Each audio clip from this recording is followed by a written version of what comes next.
So now that we have successfully downloaded the program and gone through the settings, we can create a new project. Now remember, from here you can open previous project that you worked on, create an image or create a project. So I'll select create a project. Now if you open it for the first time, it will give you a kind of a tour on how to navigate around it. So you can just click next, or you can just click exit and then head on with your projects. So the first thing I want us to do is to add a video so we can actually get to see where everything is at. So I'll click on import here, head over to where my videos are, click open, and there it is, it's imported. So here we have the main panel, and with the main panel we have menus at the top, as you can see. Now each menu serves a different function. Now we have device, we have import, and we have stock materials. Now device, these are the things that you've imported directly from your PC, from your device. Then under stock materials are the kind of templates that you've been provided with by CapCut. So you can see the many templates you can use over here as you edit. Now we have the import menu. Now let's head over to the audio menu. Now with the audio menu, it provides you with tons of music, each with different genres. So you get to select from them and use them in your clips. With text, we have different types of text. We have the AI generated text, text effects, like so. We have text templates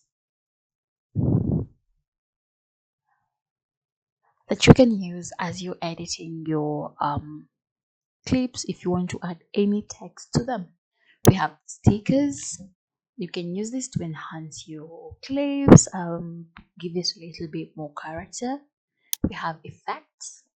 Again, all these are provided for free, so you can just select the one you want, add the effect, and it will create this cool effect for your clips. We have transitions.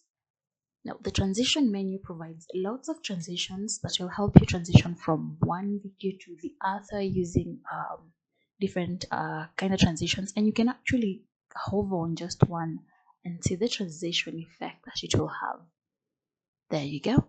Then we have captions, which will help you identify filler words or caption your videos, filters, and then adjustments at the end. Now let's go back to the import menu, device. This is where we have our video. This is where we have our clip. Now from here you can choose how you want to sort them by time imported, time created, name type, duration. So currently it's selected by earliest to latest, so we'll leave it at that. Here you can change whether you want it as a grid or as a list. Again, as a list, this is how it will appear. And then here we have the player the preview panel.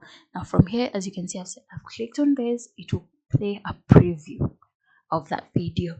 Down here I have a timer that's running, and then I have the duration of the video. I can pause and play from over here, and then we have zoom controls. So if I click on this, you can actually just zoom in or zoom out of your clips. So depending on your desired ratio, you can just leave it at that.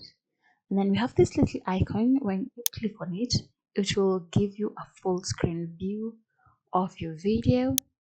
If you want to exit, you can just click over here, or let's do that again, and then you can also click on the escape key on your keyboard. Then over here we have the details panel. Now these are the same details that we had on our settings. Remember when you were setting your settings? Now from over here you have the name of the clip, where the directory at which it's saved, aspect ratio, resolution, frame rate, and then it will tell you whether it's an imported video or not. So yeah, these are just details. You can mess with them later, but I'll prefer we leave them as they are. And then at the bottom over here we have the timeline.